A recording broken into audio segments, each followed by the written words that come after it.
Entra no poder disciplinar, e é importante que eu aborde isso aqui para que você não fique com aquela, professor, você falou que com base no poder hierárquico eu posso aplicar sanções. E onde que fica então o poder disciplinar? Nós vamos falar sobre isso agora, beleza? De olho no nosso slide. O poder disciplinar é a prerrogativa que a administração tem para aplicar sanções àqueles que estejam submetidas à sua disciplina interna e tenham cometido algum tipo de infração administrativa, de infração disciplinar. Veja só o que a gente está falando. É a prerrogativa para eu impor sanções, não só para impor, como também para apurar, para instaurar aí os processos e realizar a devida apuração sobre os fatos que a autoridade tiver conhecimento, que podem levar à ideia aí do cometimento de uma infração. Pessoal, vamos lá. O poder disciplinar, ele se aplica em um primeiro momento aos próprios servidores públicos. Então aqui não há dúvida, quando você fiscaliza, quando você está atuando, verificando aí a atuação do seu subordinado, e verifica que ele cometeu uma infração disciplinar e vai lá e instaura o processo administrativo disciplinar e aplica uma sanção, você está exercendo sim o seu poder disciplinar. Então, quando você aplica uma sanção ao servidor, é exercício também do poder disciplinar. Por outro lado, o poder disciplinar não se resume à sanção, ao sancionamento dos servidores. Ele alcança também os chamados particulares que possuam algum vínculo específico com a administração pública. Em geral, esses vínculos específicos, eles são formados quando alguém assina um contrato administrativo com o poder público.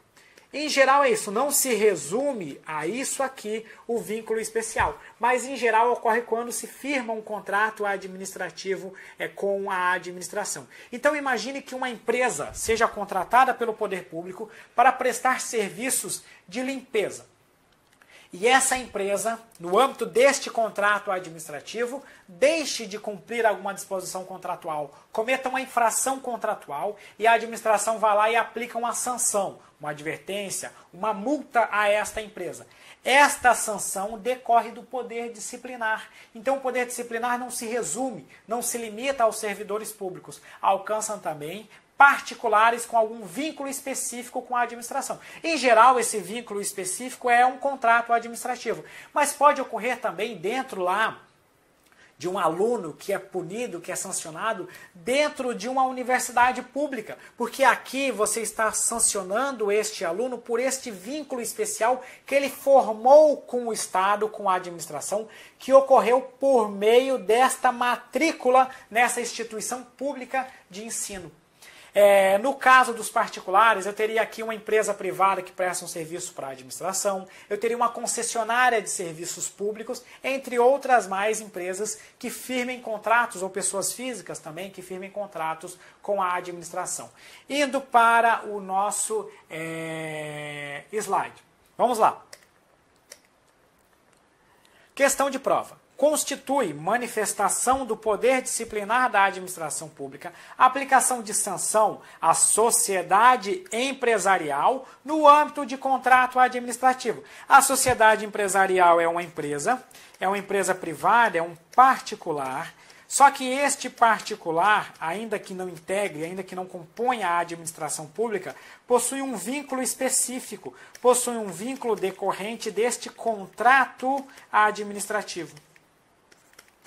Nessa situação aqui, esta empresa estará sujeita ao nosso poder disciplinar. Daí porque a aplicação aqui do nosso poder disciplinar neste caso. Beleza? Logo o item está correto, perfeita essa questão. Mais uma, agora uma da FCC, da Prefeitura de Teresina. Vamos lá. Considere duas situações hipotéticas. Veja só, são duas situações. A primeira situação.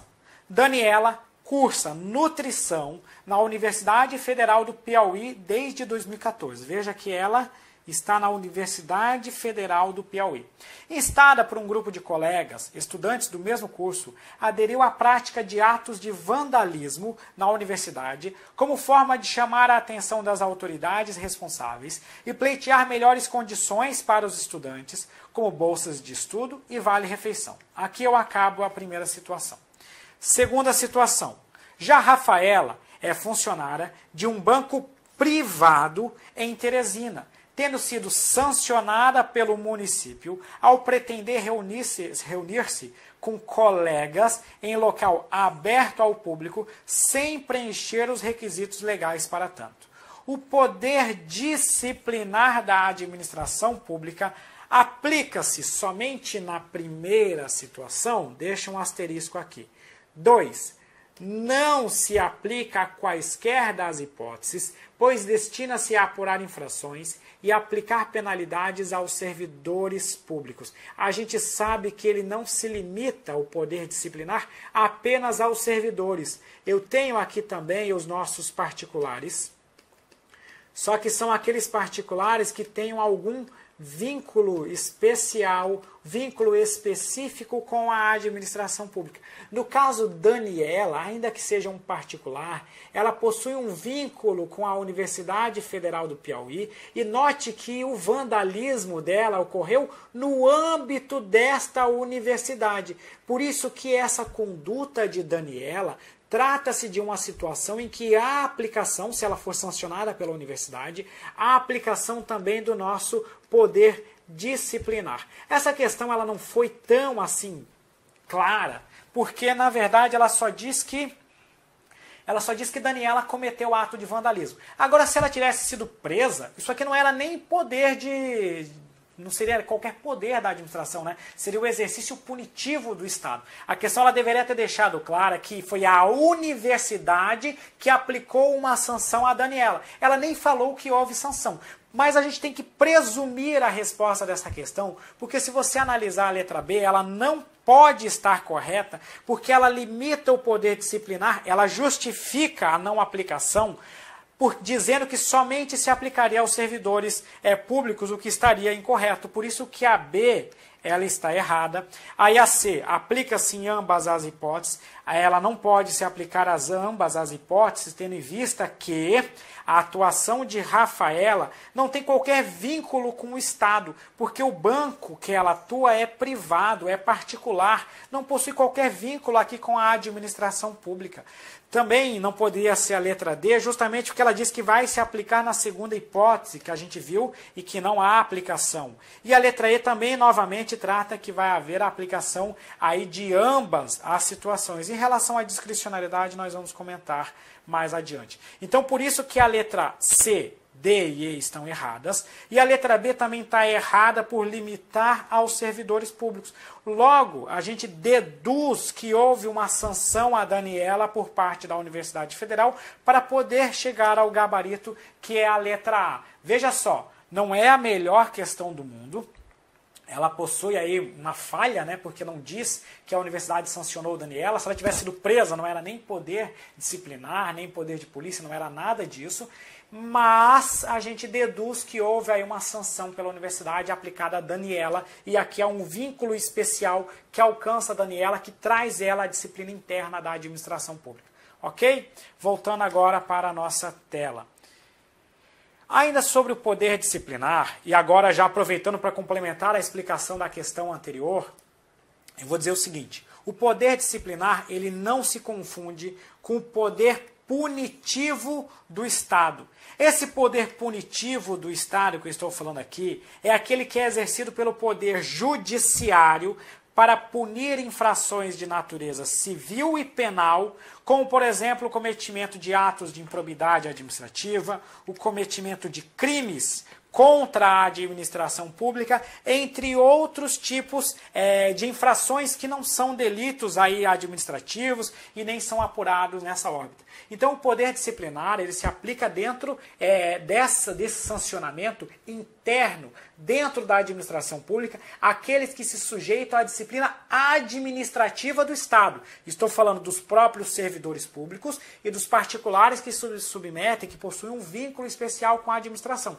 Agora, se esse servidor ou esse particular cometeu um ato de improbidade administrativa, cometeu um crime contra a administração pública, ou outro tipo de ilícito que é apurado lá no âmbito judicial, neste caso eu estou falando do poder punitivo do Estado, que não se confunde com poder disciplinar. Poder disciplinar é a aplicação de sanções disciplinares. Advertência a um servidor público, suspensão de um servidor público, demissão deste servidor, aplicação de multa a uma empresa que firme um contrato com a administração pública. São essas as situações. Avançando ainda um pouquinho mais, eu não posso confundir o poder disciplinar com o próprio poder de polícia. O que acontece aqui? O poder disciplinar, ele alcança, pessoal, vou ser repetitivo, mas é porque tem que ser repetitivo nesse tema. Ele alcança os nossos servidores.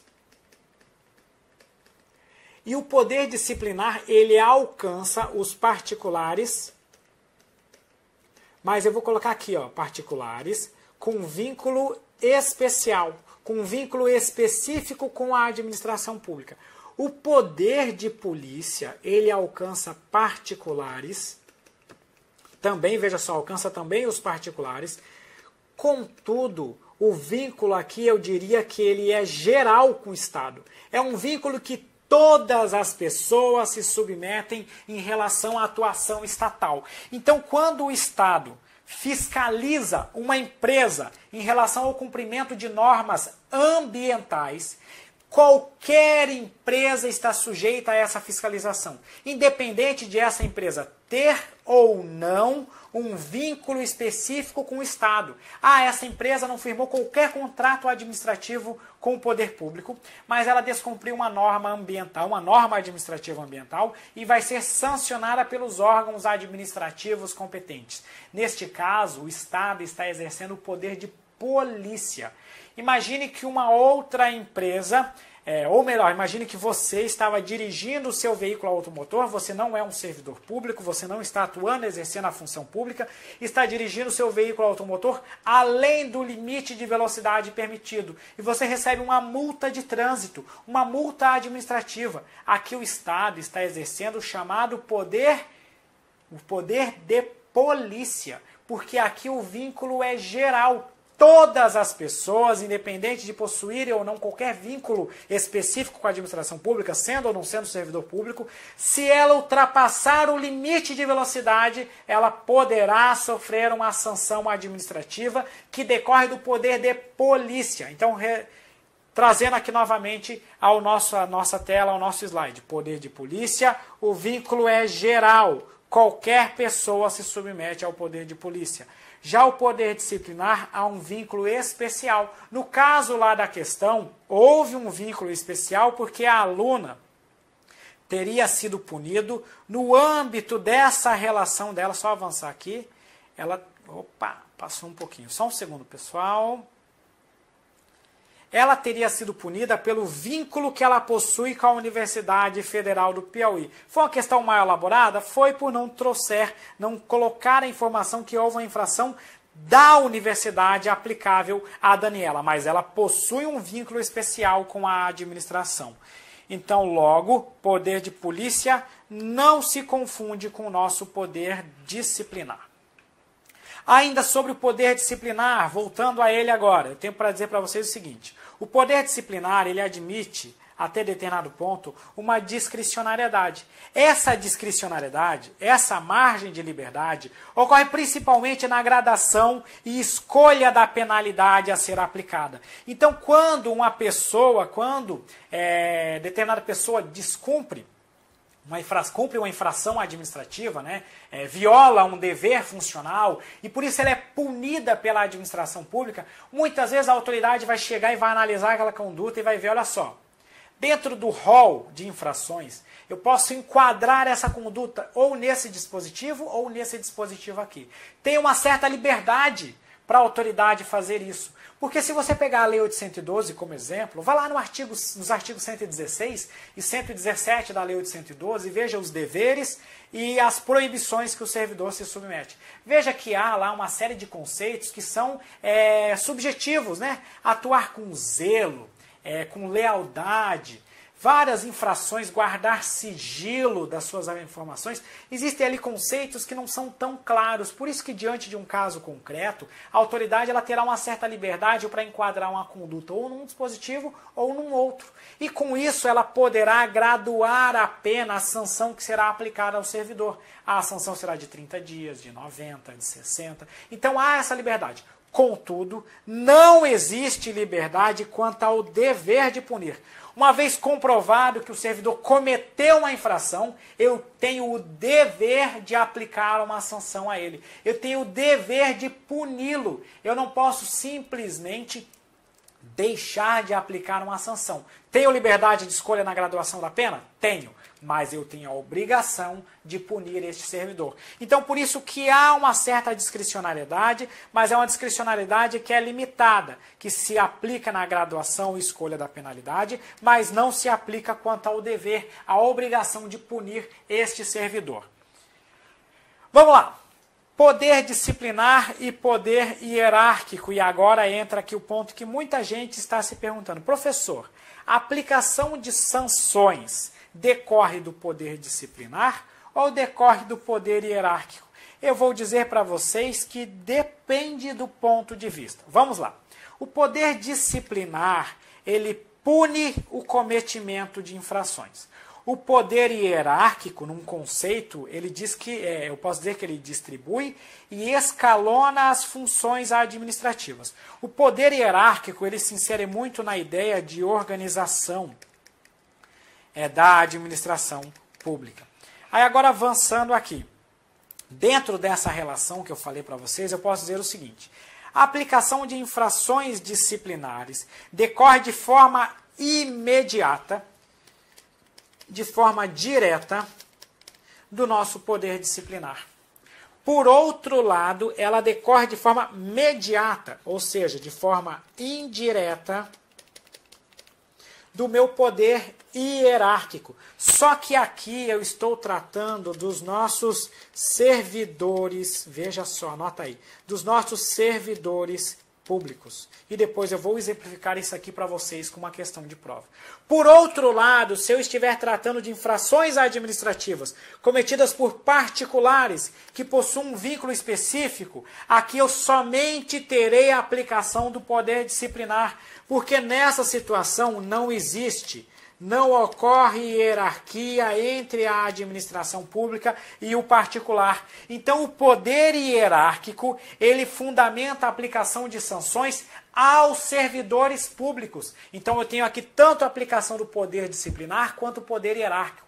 A professora Maria de Pietro, ela diz que a capacidade disciplinar decorre do poder hierárquico, porque há uma relação organizacional da administração pública. Se você pegar lá o artigo 141 ou 142, não lembro direito agora, da Lei 812, você vai ver que tem um conjunto de autoridades que possuem atribuições, possuem competências para impor sanções.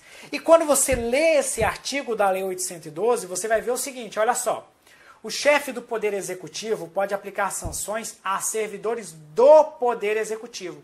O ministro de Estado, que é a autoridade imediatamente superior, imediatamente abaixo, quero dizer, do chefe do Poder Executivo, o ministro de Estado pode aplicar sanções aos servidores que estão dentro do seu ministério ou de órgãos subordinados.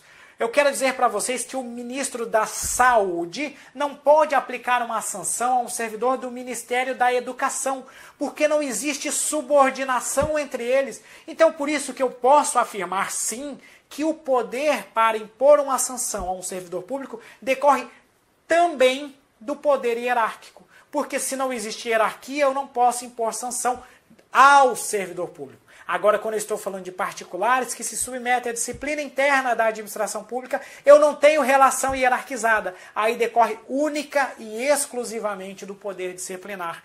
Então, com isso, a gente tem esse panorama que resume essa visão das bancas de concursos em relação ao tema.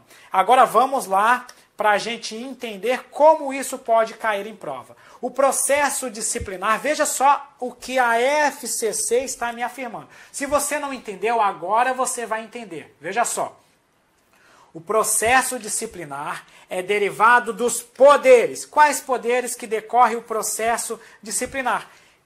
Hierárquico e disciplinar. Ponto. Acabou. A aplicação do processo disciplinar, sobretudo aqui aos nossos servidores públicos especificamente, né? Ah, professor, a questão não disse que era ao servidor público. Só que se não for ao servidor público, não tem nenhum gabarito válido. Então precisa analisar essa questão sobre a perspectiva das alternativas que eu tenho disponível. E veja o que diz a alternativa A. Do poder hierárquico, ok, decorre do poder hierárquico. Do poder disciplinar também decorre do poder disciplinar. Então, logo o item está correto.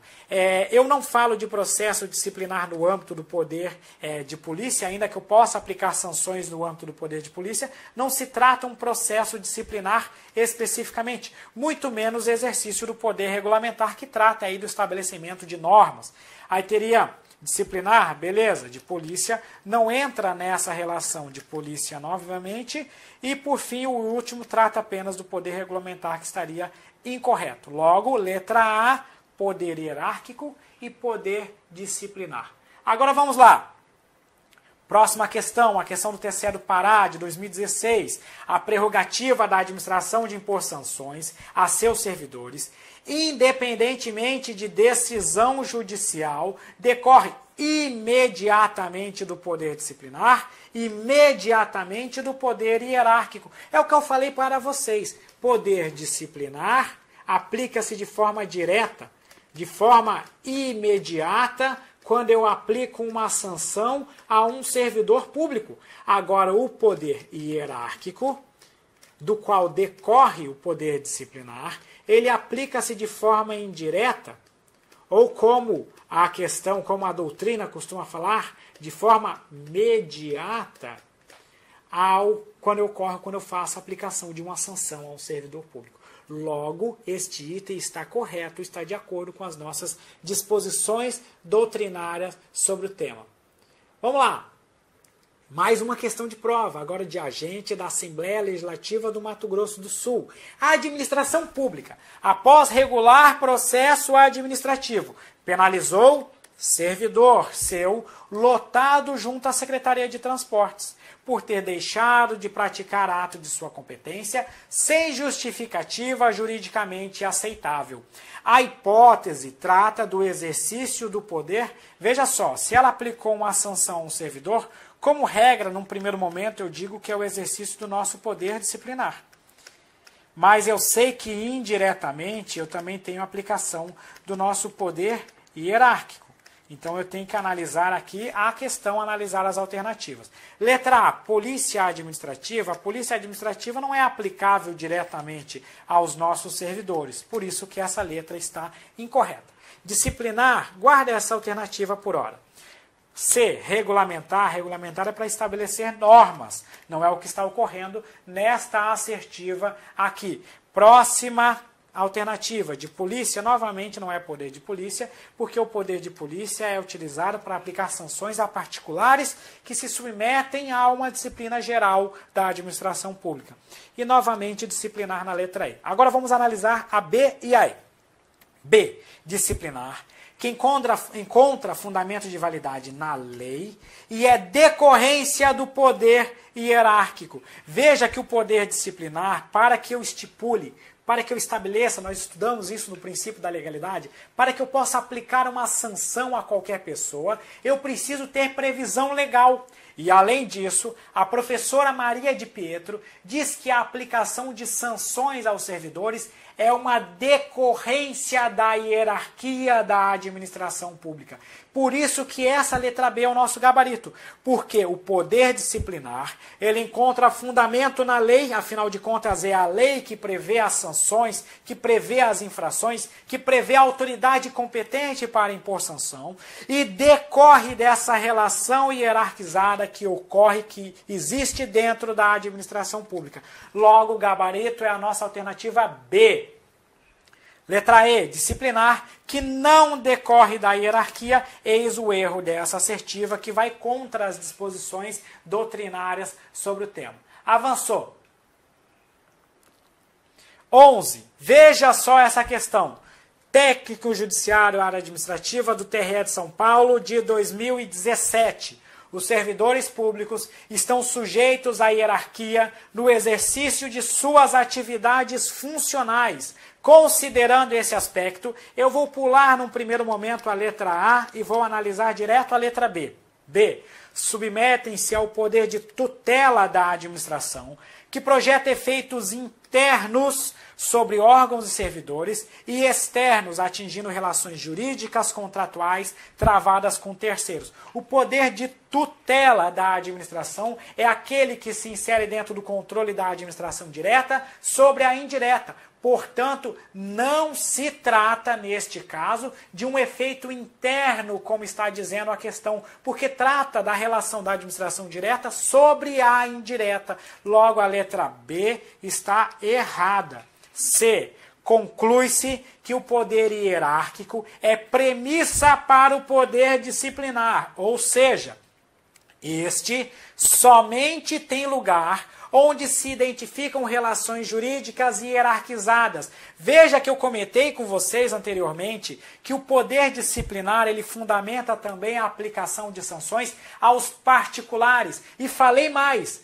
não existe hierarquia entre a administração e particulares. Logo, a sanção aplicável ao particular que firma um contrato com a administração pública não decorre do poder hierárquico, decorre apenas do poder disciplinar. Então veja só que eu não posso dizer que o poder disciplinar tem como premissa sempre a relação hierarquizada, porque em algumas situações o poder disciplinar ele não dependerá de hierarquia. Ele não depende de hierarquia quando eu estou falando de particulares. E ele sim depende de hierarquia. Está ruim de ler, pessoal, eu estou falando aqui já para que você possa anotar. Sim, ele depende de hierarquia quando eu estiver tratando de servidores públicos. Então, por isso que a letra C está errada e confirma aquilo que a gente acabou de falar. Não existe hierarquia quando o vínculo é contratual, muito menos em relação a terceirizados, né? Quem é mais avançado aí no direito administrativo sabe que quando a gente trata da contratação de serviços terceirizados, com empresa que presta serviço de limpeza, de segurança, entre outros, não pode existir uma hierarquia direta entre o fiscal deste contrato e os funcionários dessa empresa.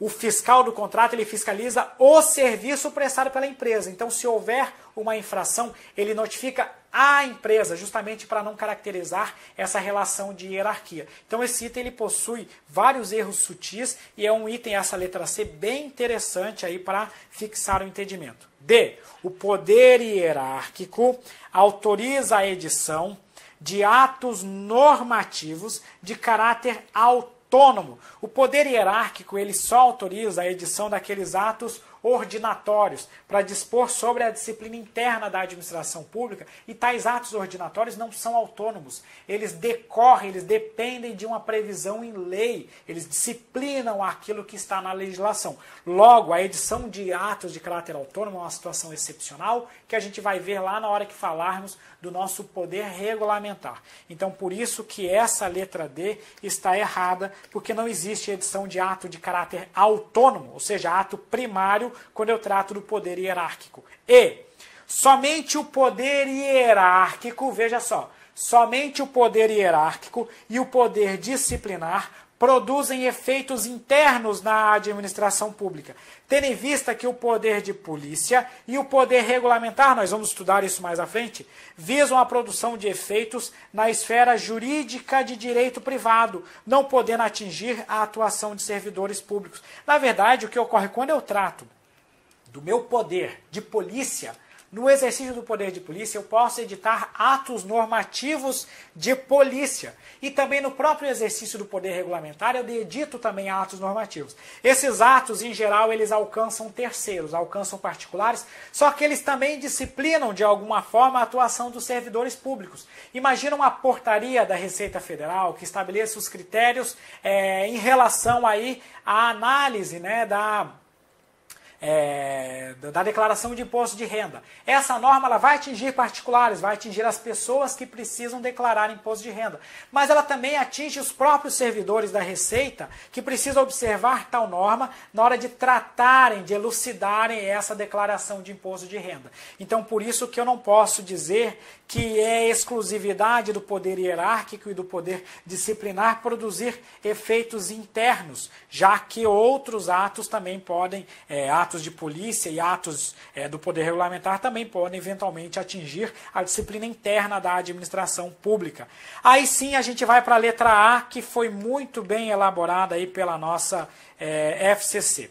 A letra A vai dizer o seguinte: o poder, submetem-se ao poder de tutela, ou melhor dizendo, a letra A aqui em cima, desculpem, o poder disciplinar a que estão sujeitos é decorrente dessa hierarquia. Veja que a questão está falando dos servidores públicos. Letra A. O poder disciplinar a que estão sujeitos é decorrência dessa hierarquia. Veja que eu estou falando de servidores públicos aqui em cima, né? Estou falando dos próprios servidores públicos.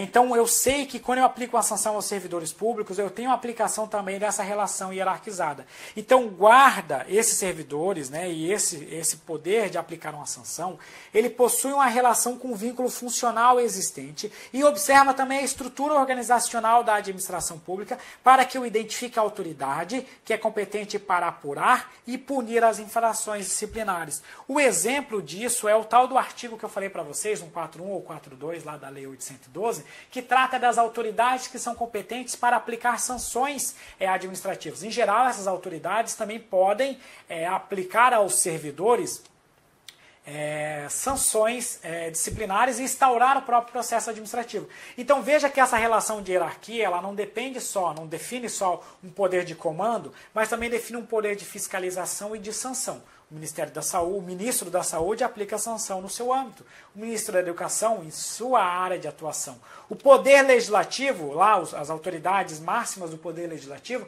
elas podem pôr sanções dentro dos servidores, dentro da relação hierárquica do Poder Legislativo, mas não aplicam a sanção disciplinar a um servidor do Poder Executivo. Então veja que dentro dessa perspectiva, essa questão é brilhante, porque de fato o poder disciplinar, que está sujeito aí ao servidor, decorre da hierarquia e essa situação guarda relação com o vínculo funcional que existe dentro da estrutura organizacional da administração pública, como forma de eu saber quem é a autoridade que é competente para apurar e também para punir as infrações disciplinares. Com isso, o gabarito é a nossa letra A. Então, agora vamos para outra questão, agora de analista judiciário, área judiciária, também do TRE de São Paulo, uma questão de 2017. Vamos lá.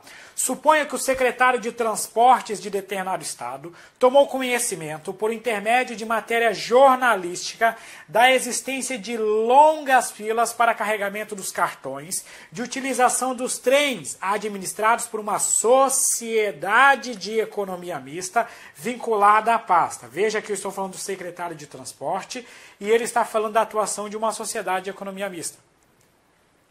Diante dos fatos apurados, decidiu avocar para a área técnica da Secretaria algumas atividades de gerenciamento e logística desempenhados por uma das diretorias da referida empresa. Fundamentou sua decisão no exercício dos poderes hierárquico e disciplinar, considerando a situação narrada. Olha só, pessoal, olha que ponto interessante dessa questão. Poder hierárquico entre a secretaria, ou seja, a administração direta, e a sociedade de economia mista que está na administração indireta, existe isso? Não. Não existe poder hierárquico nessa situação. Não há hierarquia entre a atuação da administração direta sobre a administração indireta. Esse que é o X dessa questão. Então, considerando a situação narrada, a atuação do secretário justifica-se do ponto de vista da hierarquia? Não, porque não existe hierarquia nessa situação. Eu diria que também não se justifica nem tão pouco sobre o aspecto disciplinar, porque apesar de existir aqui longa fila, eu não sei se necessariamente houve aí o que falar no aspecto disciplinar, nem tão pouco existiria essa relação direta para que o secretário pudesse sancionar alguém em tal situação. Por isso que a letra A está incorreta. B. A decisão baseia-se, legitimamente, apenas no poder disciplinar que compreende o controle e a supervisão. Controle e supervisão, dependendo do aspecto, né, que eu vou ter aqui, se eu estou falando do controle e supervisão no sentido de tutela, de controle finalístico, ele decorre dessa relação de vinculação da administração pública direta em relação à indireta. Ou seja, não decorre de poder disciplinar, nem tampouco de poder hierárquico, tendo em vista que não há hierarquia nessa situação. Então também não pode ser a letra B. Vamos lá. Descabe a invocação dos poderes citados, sendo certo que a atuação da secretaria deve se dar nos limites do poder de tutela. Exatamente. Não há que se falar em poder disciplinar, não há que se falar em poder hierárquico em tal situação, porque não existe relação de hierarquia, nem tampouco há que se falar em infração nessa situação a ser apurada pela administração direta sobre a atuação da administração indireta. Aqui o que você deve ter é um controle ou uma tutela exercido dentro deste poder de tutela, deste poder de supervisão ministerial, de controle finalístico. Logo, a letra C constitui o gabarito desta assertiva. Vamos lá! D. A decisão somente será justificável sob o fundamento do poder hierárquico. Mais uma vez, eu não vou nem avançar com o restante da questão, porque não há hierarquia. E E. A decisão extrapolou a competência disciplinar, que somente pode ser exercida para corrigir desvios na organização administrativa da entidade. Também não há que se falar aqui em competência disciplinar em tal situação, entre a administração direta e indireta, daí porque a letra E também está errada. Gabarito letra C. Mais uma questão, agora procurador da Prefeitura de Campinas, de 2016. A desconcentração e a descentralização são formas de organização administrativa para o exercício das funções executivas. Em relação aos poderes da administração, e essa forma de organização tem-se que o poder hierárquico manifesta-se presente nas relações de desconcentração. Lembro que a desconcentração ocorre dentro da estrutura da mesma pessoa jurídica. Logo aqui eu tenho sim a presença de uma estrutura, de uma relação hierarquizada. Beleza? Porque há relação de subordinação entre os órgãos da administração e a administração central, o que não se aplica com as relações travadas entre esta e os entes da administração indireta, ainda que se evidencie poder de tutela. Veja que item brilhante. O poder hierárquico ele ocorre quando há desconcentração. Perfeito, isso mesmo. Porque tem subordinação entre os órgãos da administração e a administração central. Eu quero dizer que a Secretaria da Receita Federal, que é um órgão da administração pública, se insere dentro dessa estrutura hierarquizada, submetendo-se aí à administração central, à hierarquia dessa estrutura administrativa. Por outro lado, quando eu tenho a relação entre a administração direta, administração central, e a administração indireta, eu não tenho relação hierarquizada, mas apenas poder de tutela. Logo, este item aqui é verdadeiro e está correto, portanto. 2. A desconcentração não se relaciona com o poder discricionário, aqui já avança um pouquinho mais do que a gente está vendo, da administração pública, porque é restrito à administração central, né? Tem até um erro de digitação aqui. Tendo em vista que os órgãos, isso da própria banca, né, obviamente, tendo em vista que os órgãos da administração não são dotados de autonomia e personalidade jurídica própria, características que devem estar presentes para o exercício das atribuições inerentes àquele poder. O que essa questão está dizendo é o seguinte: Para que eu tenha discricionariedade, eu deveria ter uma personalidade jurídica própria. Não, não é isso a característica da discricionariedade. A característica da discricionariedade é que a lei outorgue ao agente público mais do que uma decisão possível, mais do que uma medida de interesse público para atuar. Então, neste caso aqui, este item está incorreto, porque veja só, aqui, nesta situação, ela está dizendo que se não houver personalidade jurídica própria, não haverá discricionariedade. São várias situações, né, dentro de um órgão, lá na Receita Federal, é o exemplo que eu estou dando várias vezes aqui, mas vamos trazer para o âmbito do nosso poder, dos tribunais, né, lá dentro do TRE, por exemplo. O TRE não tem um TRE, um TRT, um TRF, eles não possuem personalidade jurídica própria, mas em várias situações as autoridades competentes nesses órgãos atuarão com discricionariedade. Beleza? Voltando para o slide, logo 2, falso. 3. O poder hierárquico mostra-se presente tanto na desconcentração quanto na descentralização. Descentralização envolve mais de uma pessoa jurídica. E eu não tenho hierarquia entre pessoas jurídicas diferentes. Logo, este item é falso. Com isso eu tenho verdadeiro, falso e falso. Item 13, então, verdadeiro, falso e falso é o nosso gabarito.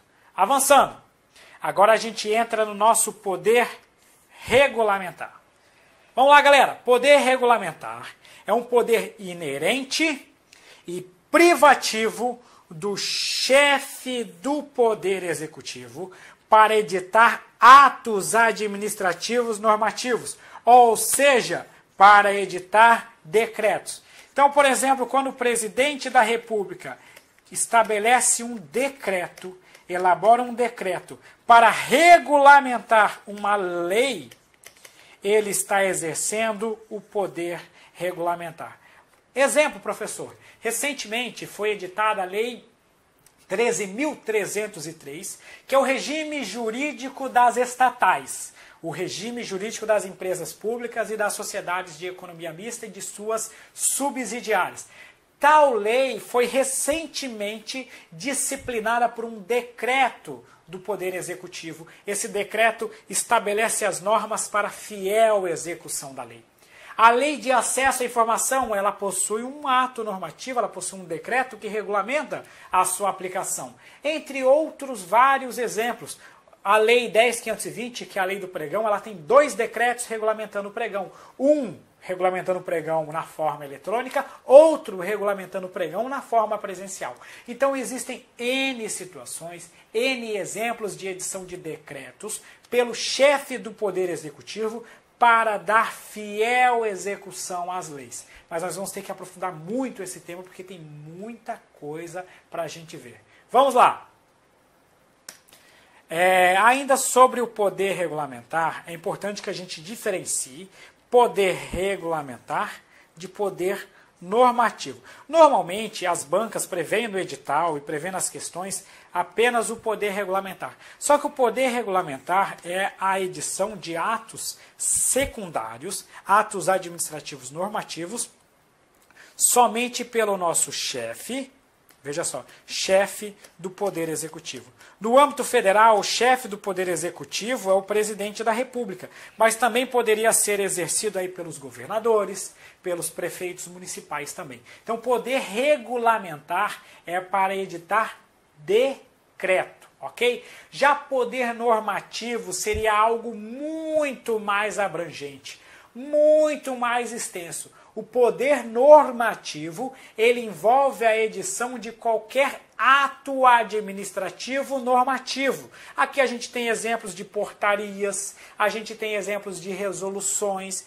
entre outros tipos de atos que possuem o que a gente chama de generalidade e abstração. Generalidade e abstração significa o seguinte: este ato aqui, ele não se aplica a um caso concreto, a um caso específico, mas sim a todas as situações idênticas a essa, alcançando pessoas indeterminadas, ou seja, todas as pessoas que se submeterem a tal situação.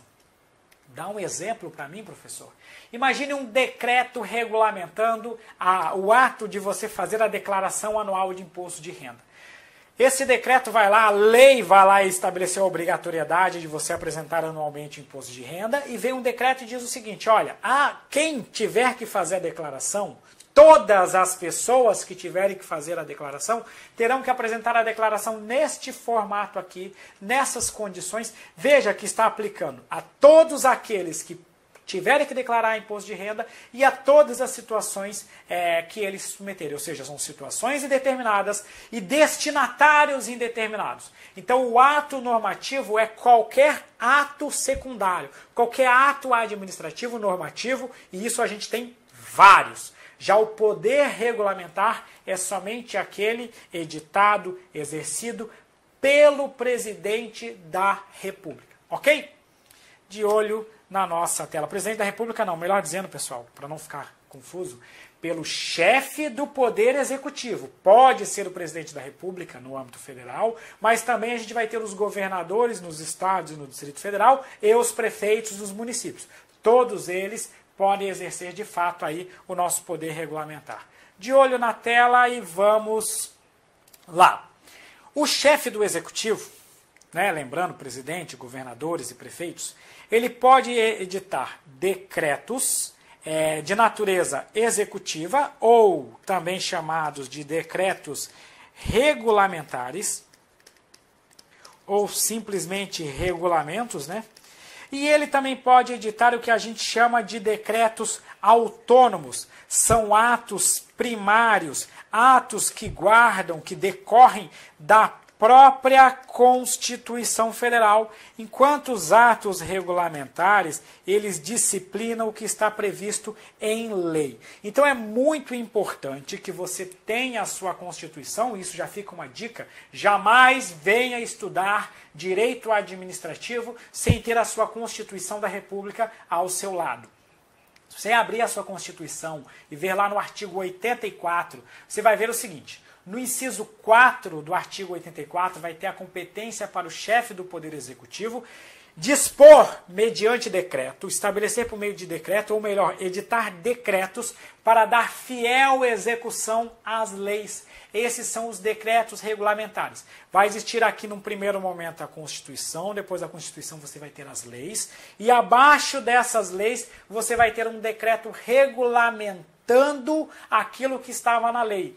Vai ter uma lei dispondo sobre o acesso à informação. Vai vir um decreto explicando, esmiuçando essa lei de acesso à informação.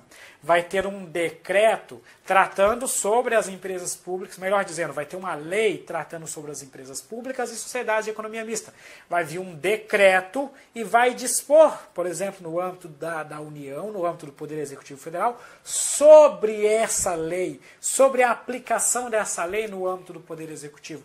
Então, pessoal, são várias as situações de edição dos nossos decretos de execução. Já os decretos autônomos, eles aplicam-se em apenas duas situações bem restritas, constantes no artigo 84, inciso 6 da Constituição Federal, que nós já vamos estudar daqui a pouco. Voltando então para o nosso slide. Vamos lá. Primeiramente, artigo 84.4.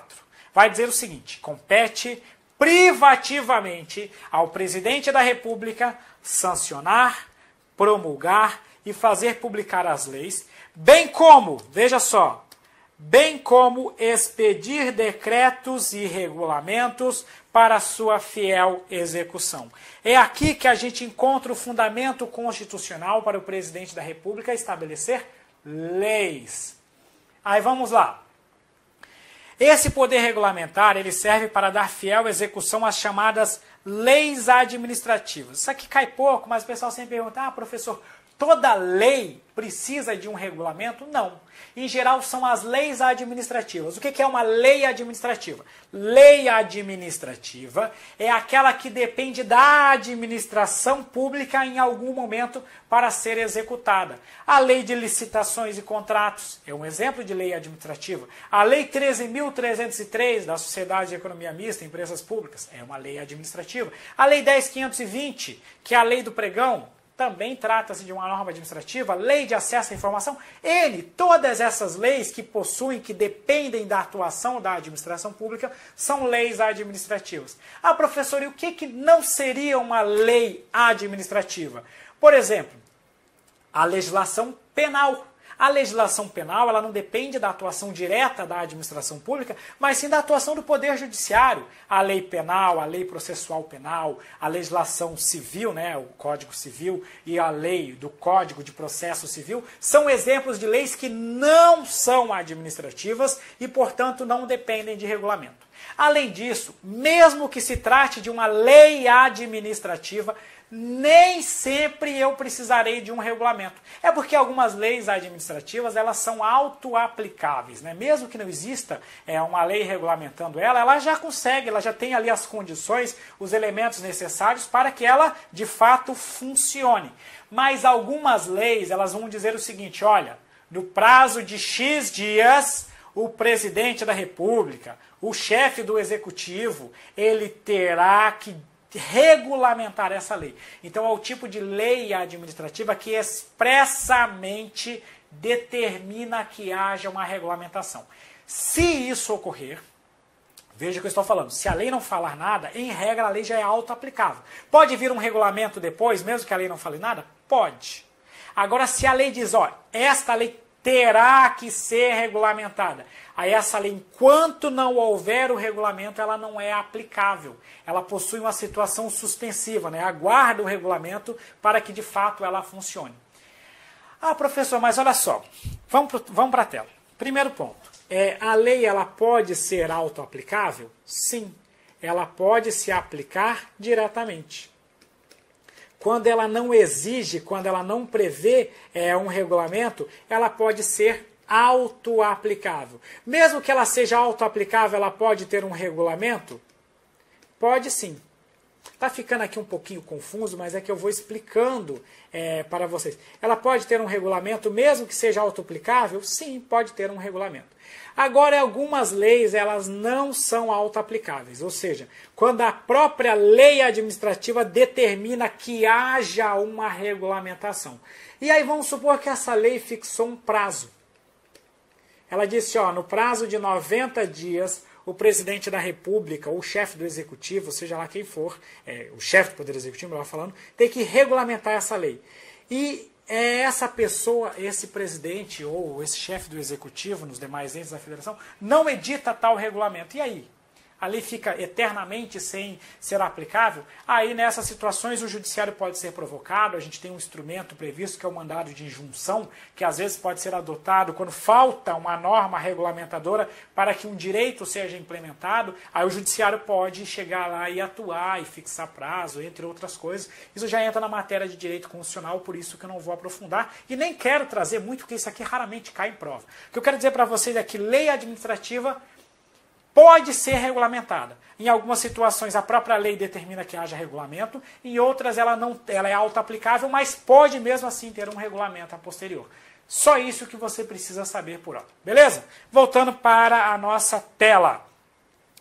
Os regulamentos, eles são o que a gente chama de ato normativo secundário. Por que ele é secundário? Porque ele não decorre diretamente da Constituição Federal, mas sim de uma outra lei, e por isso eles não podem inovar no ordenamento jurídico, criando novos direitos e novas obrigações. Então, por exemplo, um regulamento ele pode criar um tipo de infração disciplinar, ele pode criar um tipo de pena administrativa, ele pode criar uma obrigação nova para um particular? Não pode fazer isso. Ele até pode criar alguns tipos de obrigações que a gente chama de obrigações secundárias. Também não quero aprofundar muito para não ficar complicado para vocês.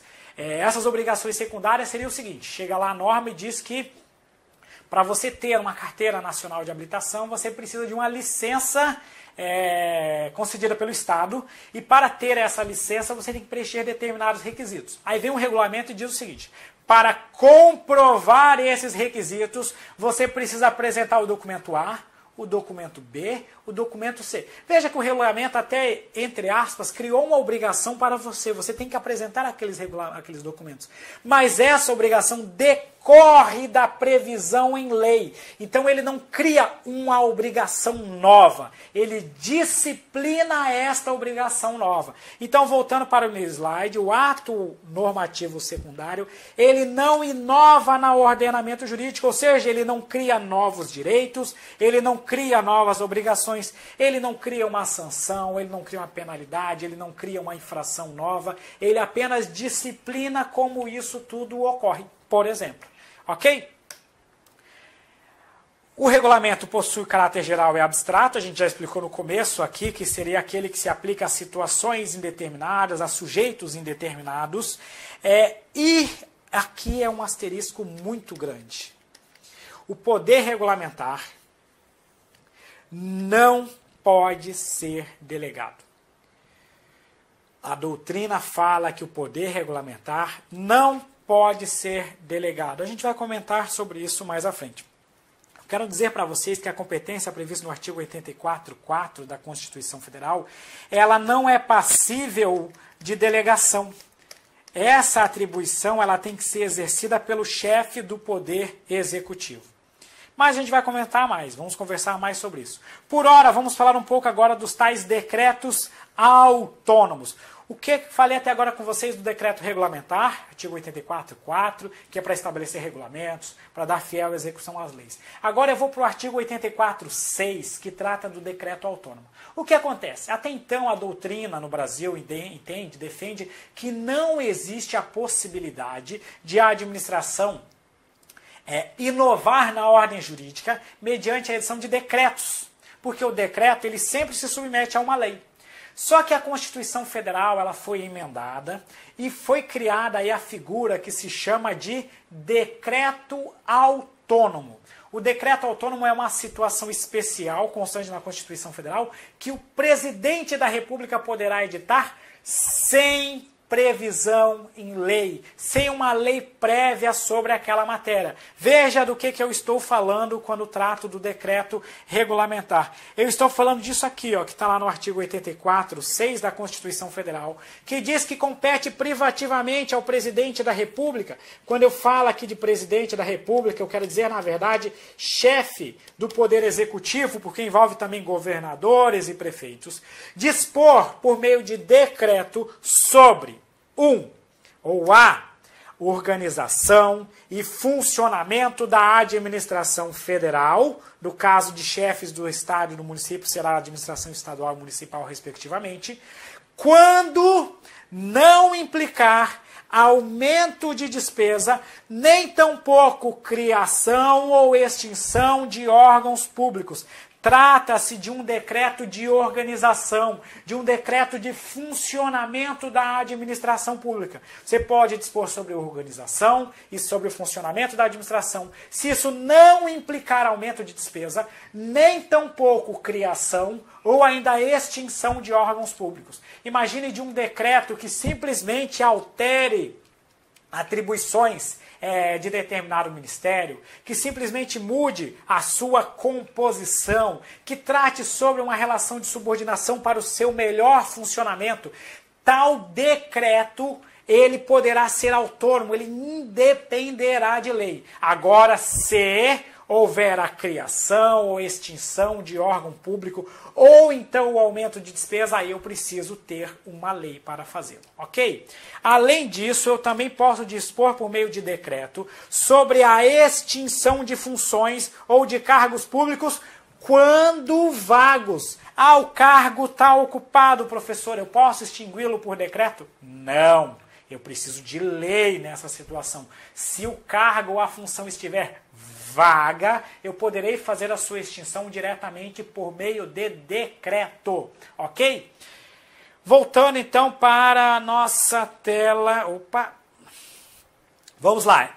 Portanto, como eles independem de lei, eles são atos primários, porque não se destinam a regulamentar alguma lei. Isso aqui a gente costuma dizer que se submete aí à matéria administrativa, à reserva administrativa, porque tais atribuições, elas serão exercidas apenas pelo presidente da República. Não poderá mais, de acordo com a doutrina, o legislativo dispor sobre essa matéria de lei, porque ela se reserva à esfera administrativa a partir partir aí desse texto, dessa previsão constitucional. Vamos lá, avançando.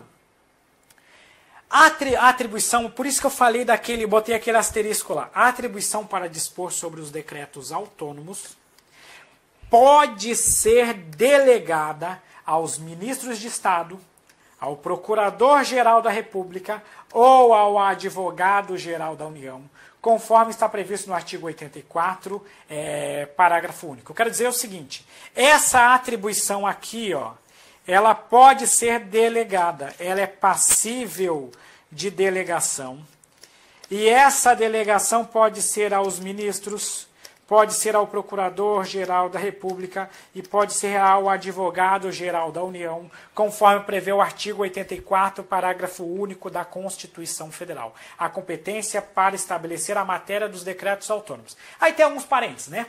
Quando você faz essa delegação, ela é possível? É, porque a própria Constituição permite. Só que você vai delegar a matéria, o conteúdo que vai ser disciplinado. Ou seja, o ministro de Estado poderá dispor sobre a organização e o funcionamento, poderá receber essa atribuição por meio de delegação discricionária do presidente da República, né? Trata-se o seguinte, se o presidente da República, se o prefeito, se o governador quiser, porque é uma atribuição discricionária dele, ele pode delegar essa atribuição aos seus ministros ou secretários no âmbito municipal ou estadual. Se ele fizer, quando o secretário, quando o ministro for dispor sobre essa matéria, o ato não vai se revestir da forma de decreto. Só quem edita decreto é o presidente da República, é o governador e é o prefeito. Eu quero dizer o seguinte, eu delego a atribuição, eu delego a competência para dispor sobre esse conteúdo que está aqui, ó. Só que a forma de edição, quando for feita lá pelos ministros, pelo Procurador-Geral da República e pelo nosso Advogado-Geral da União, ela não vai tomar a forma de decreto. Vai tomar a forma própria, dos atos normativos de competência dessas autoridades, ok? Esse é um primeiro parênteses. Agora, vamos para a tela, porque esse assunto tem que ser detalhado também em alguns outros aspectos. Vamos lá. Bom, primeiro vamos falar dos controles e depois a gente vai entrar em questões para esclarecer bem aquele assunto da delegação. Vamos lá. Os atos regulamentares, como eu disse para vocês, eles não podem, em regra, inovar na ordem jurídica. Por isso que o Congresso Nacional aqui é o que a gente chama de poder legislativo. Quem pode legislar, em regra, é o poder legislativo. Então, quando o presidente da República exorbitar do seu poder regulamentar, ou seja, tratar de matéria que não deveria se submeter ao regulamento, que deveria ser matéria disposta em lei, o Congresso Nacional ele pode chegar e proteger a sua atribuição, que é a atribuição legislativa, e sustar. Sustar é tirar o efeito deste ato. O Congresso Nacional pode sustar os atos normativos do Executivo que exorbitem do poder regulamentar. Seria um ato normativo que criasse normas novas, criasse direito novo sem poder fazer. O próprio Poder Judiciário também pode exercer um controle de legalidade sobre esses regulamentos. Até mesmo a própria administração pública, com base no seu princípio, no seu poder de autotutela, pode anular estes atos ilegais. Porque um ato normativo, ele é uma espécie, né, ainda que não seja no aspecto material, mas é uma espécie de ato administrativo. E se submete à lei. Imagine que a lei disse que você pode aplicar uma sanção de até 90 dias, suspensão de 90 dias. E vem um regulamento e diz o seguinte, a autoridade poderá aplicar uma sanção de até 120 dias. Veja que o regulamento está contrariando, está extrapolando o que está previsto na norma legal. Neste caso, o regulamento é ilegal, porque ele está subordinado à lei. Então, o judiciário, mediante controle de legalidade, pode declarar a nulidade deste ato normativo. Mas não é só o judiciário, a própria administração pública pode fazer isso com base no seu poder de autotutela. Sobre a ação direta de inconstitucionalidade, ou seja, quando há um controle concentrado de constitucionalidade, que é matéria que é de competência, aí que o controle concentrado seria estudado lá no âmbito do nosso direito constitucional, eu não vou entrar em maiores detalhes por isso. Se houver um conflito com a lei, ou seja, o regulamento, ele está contrariando a lei. A gente sabe o seguinte, o regulamento ele é um ato normativo. E este ato normativo ele deve guardar, ele deve respeitar a lei. Se a ilegalidade for em relação à lei, nesta situação não caberá controle concentrado de constitucionalidade, não caberá ação direta de inconstitucionalidade em tal situação. Agora, se eu estiver tratando de um ato administrativo, um ato normativo autônomo, ou seja, um ato que ofende diretamente a Constituição Federal, aí sim há que se falar em controle concentrado de constitucionalidade. Beleza? Então, essa que é a relação do controle desses atos regulamentares. Em regra, o ato regulamentar, o regulamento, ele ofende a lei. Quando ele ofende a lei, trata-se de controle de legalidade. Então, nessa situação, caberá ao judiciário declarar a ilegalidade dessa norma, mas não em controle concentrado de constitucionalidade. Agora, se a norma for autônoma, se for um decreto, um ato normativo autônomo, ofendendo diretamente o texto constitucional, aí sim eu poderei fazer um controle direto de constitucionalidade, mas sem entrar aqui em maiores detalhes, porque isso já é matéria de direito constitucional. Beleza? Voltando agora para o nosso slide, questão de prova, e vamos lá, auditor da FUB de 2015, uma questão do CESP. Vamos lá. No Brasil, apenas excepcionalmente se admite ato normativo primário no exercício do poder regulamentar da administração pública. Exatamente. O exercício do poder regulamentar, por meio da adoção de um ato normativo primário, ocorre apenas na edição dos nossos decretos autônomos. Logo, nessa situação aqui, da edição de decreto autônomo, ela é uma situação excepcional. Ela é uma situação que ocorre em casos específicos, em casos restritos, constantes no nosso artigo 84, 6 da Constituição Federal. Logo, este item está correto. Próximo item. 15, uma questão agora do TCM de Goiás, de 2015. Suponha que o governador do estado de Goiás pretenda implementar medidas de reestruturação administrativa, extinguindo alguns órgãos e também entidades da administração indireta. Veja só, ele vai extinguir órgãos, extinguindo alguns órgãos e entidades da administração indireta e fundindo algumas secretarias, bem como extinguindo cargos vagos. De acordo com as normas que disciplinam a organização administrativa constante na Constituição Federal. Vamos lá, vamos analisar essa questão aqui. A.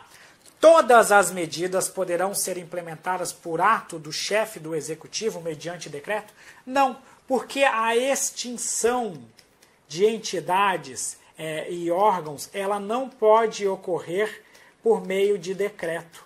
Ela depende, na verdade, da edição de leis. Na verdade, assim, a edição,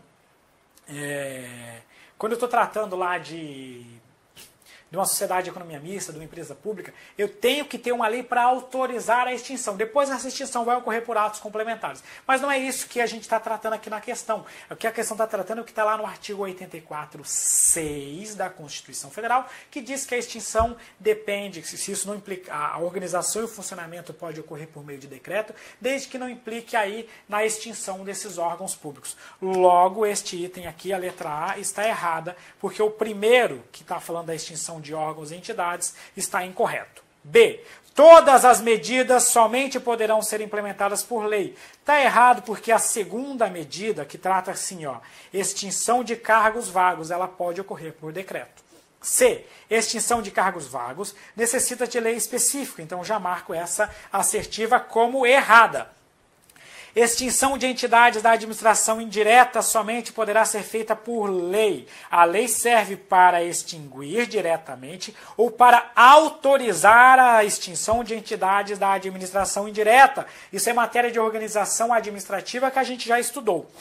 E A extinção de órgãos, de entidades e órgãos, depende de lei. Perfeito. A lei para extinguir o órgão, então para autorizar aqui a extinção ou extinguir diretamente a entidade, enquanto a extinção de cargos vagos pode ser feita por meio de decreto do Executivo, a aplicação aqui dos nossos decretos autônomos. Perfeito, gabarito letra E.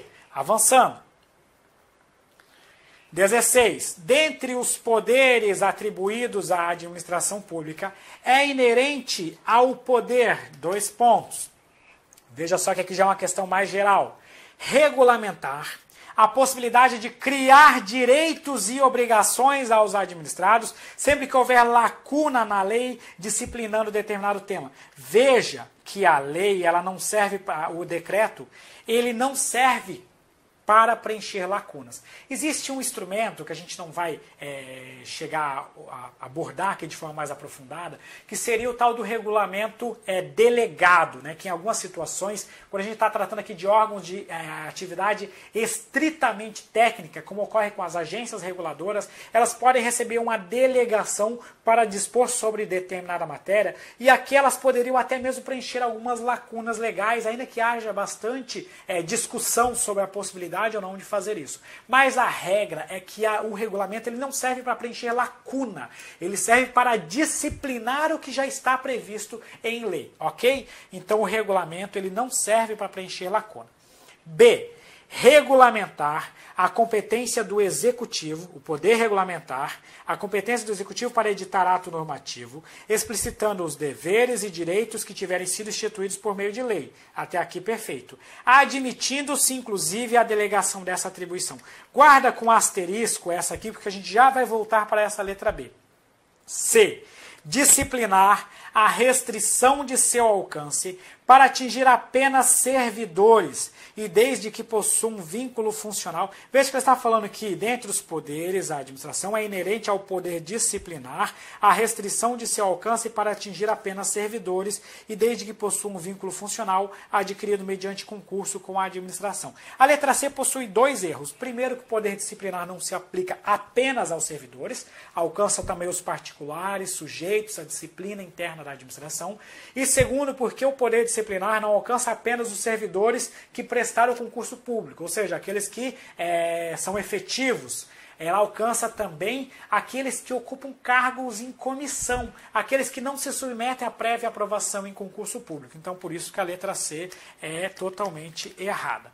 D. Ao poder hierárquico, a possibilidade de imposição de penalidades aos servidores e administrados. Não há hierarquia em relação aos administrados, logo não pode ser também a letra D. E. Disciplinar, ao poder disciplinar, a precedência de relação de hierarquia para fundamentar e delimitar o âmbito de aplicação de medidas punitivas. Essa alternativa aqui é bem confusa. Ela vai falar o seguinte, ó, dentre os poderes atribuídos à disciplina da administração pública, é inerente ao poder disciplinar a precedência de relação de hierarquia para fundamentar e delimitar o âmbito de aplicação de medidas punitivas. Teria, no meu ver, 2 motivos para o erro dessa letra E. O primeiro, que ele dá a ideia de que você necessariamente teria que ter hierarquia para aplicar uma sanção.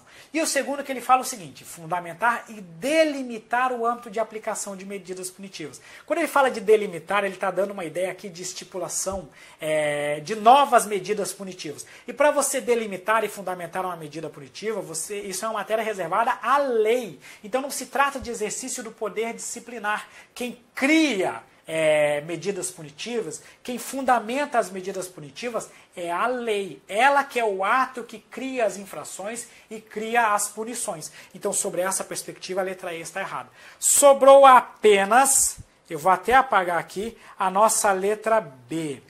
E que, no meu ponto de vista, é uma questão extremamente mal elaborada e que, no meu ponto de vista, eu marcaria ela apenas por exclusão. Por que ela está falando aqui da delegação no final? Porque lá no âmbito dos decretos autônomos, eu estou falando somente do decreto autônomo, eu admito a delegação. Então, para dispor sobre decreto autônomo, a Constituição prevê no artigo 84.6, combinado com o artigo 84, parágrafo único, a possibilidade de delegação para aquelas atribuições para dispor sobre a organização e funcionamento da administração pública, ou então para extinguir cargos públicos vagos. Essa situação é que pode sim ser delegada. Por isso que a FCC colocou lá na letra B essa possibilidade de delegação. Mas onde é que está? Por que no meu ponto de vista esse item também estaria errado? Porque ele fala em explicitando deveres e explicitando direitos. E tal matéria, explicitar deveres e direitos, é competência de lei e vai ser disciplinada por meio de regulamentos executivos. Aqui eu não estou falando da edição do decreto autônomo. Então, em tal situação, não haveria essa possibilidade de delegação. A FCC pode ter dado esse item correto sobre duas perspectivas. Uma, considerando o decreto autônomo, que admite delegação, por isso que seria, assim, a letra B. Ou dois, numa segunda situação, considerando aqueles regulamentos delegados que eu acabei de falar, que permite que o poder legislativo delegue a determinados órgãos técnicos a competência para dispor sobre matérias estritamente técnicas, como ocorre com as agências reguladoras. Só que aqui não seria exercício do poder regulamentar, seria exercício de um poder normativo. Então, por isso que, para mim, as duas possibilidades de justificar essa questão seriam refutáveis. Ah, professor, cabe recurso? Cabia, né? Porque isso aqui já é gabarito definitivo, então a gente tem que tentar aprender com a FCC, aprender esse estilo dela, em que pese para mim essa questão aqui, a letra B, seria no máximo a menos errada. Gabarito, então, letra B, a contrário senso. Avançando. 17. A atividade regulamentar é própria do Poder Executivo, em especial do chefe do Executivo. A Constituição reserva ao campo regulamentar a disciplina de algumas matérias, conforme estabelecido no artigo 84 da Constituição Federal.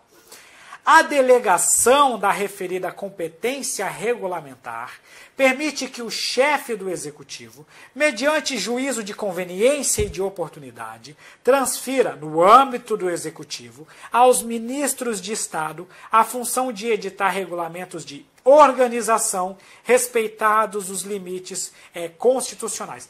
Ela chama de regulamento de organização aqui aquela matéria que está sujeita aos nossos decretos autônomos, que são justamente decretos que tratam da organização e funcionamento da administração pública, ou ainda da extinção de cargos públicos ou funções públicas vagas. Então, em tal situação, há sim a possibilidade de delegação, conforme está informando a nossa questão. E isso, de fato, é verdadeiro. Neste ponto, o item está perfeito. E ela fala que essa delegação decorre do juízo de conveniência e oportunidade.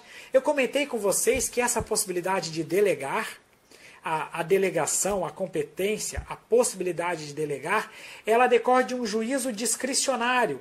Cabe à autoridade competente decidir se ela quer ou não delegar tal atribuição. Então, por isso, realmente refere-se a um juízo de conveniência e oportunidade do chefe do Executivo.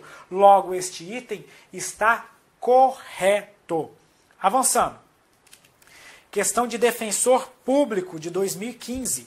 No exercício do poder regulamentar, só voltando, veja que essa 17, esta sim está correta, porque esta trata especificamente dos decretos autônomos. Aqui não há qualquer problema em relação à delegação. Voltando ao nosso slide. 18. Defensor público da DPE do Rio Grande do Norte. No exercício do poder regulamentar, é conferida à administração pública a prerrogativa de editar atos gerais para complementar a lei. Perfeito. Em conformidade com seu conteúdo e limites. Exato, porque o regulamento segue o conteúdo e o limite da lei. Não podendo ele, portanto, criar direitos e impor obrigações, salvo as excepcionais hipóteses autorizativas de decreto autônomo. Que item perfeito do CESP. A gente sabe que o regulamento ele não pode inovar na ordem jurídica, criando direitos e obrigações, mas existe uma situação que permite que o Poder Executivo edite os denominados decretos autônomos. Estes sim podem inovar na nossa ordem jurídica. Logo, o item 18 está correto também. Beleza? Mais uma questão, agora TCE Pará. O Congresso Nacional aprovou uma reforma administrativa proposta pelo presidente da República que reduziu o número de ministérios. Nesse contexto, o Ministério do Trabalho e Emprego e o Ministério da Previdência Social foram fundidos, tornando-se Ministério do Trabalho e Previdência Social. Veja só, eu tinha 2 ministérios, eles foram fundidos e viraram um ministério só. O que houve aqui a gente fundiu 2 ministérios. Mas quando eu faço isso, eu não estou extinguindo um ministério? Sim, houve a extinção de um ministério também. Então, nessa situação, eu extinguir, apesar de eu ter juntado eles, eu fiz a extinção de um ministério. A reforma administrativa poderia ter se materializado com a edição de decreto autônomo em decorrência do poder regulamentar do presidente da República? Não poderia ter sido realizada por esse instrumento, porque houve extinção de um órgão público, houve a extinção de um ministério. Então, quando você junta, quando você diminui vários ministérios, você está extinguindo, sim, outros ministérios, outros órgãos, para fazer um só. Então, neste caso, o item está errado. 20. Auxiliar técnico de controle externo TCE do Pará. Os atos decorrentes do poder regulamentar têm natureza originária e visam ao preenchimento de lacunas legais e à complementação da lei. Certo ou errado? Este item aqui está errado, porque um ato regulamentar não tem por objetivo preencher lacunas legais. Ele não tem, em regra, a natureza originária, mas sim uma natureza secundária, porque decorre de lei. Logo, o item 20 está errado. Beleza? Pessoal, com isso a gente já termina aqui de falar do poder regulamentar.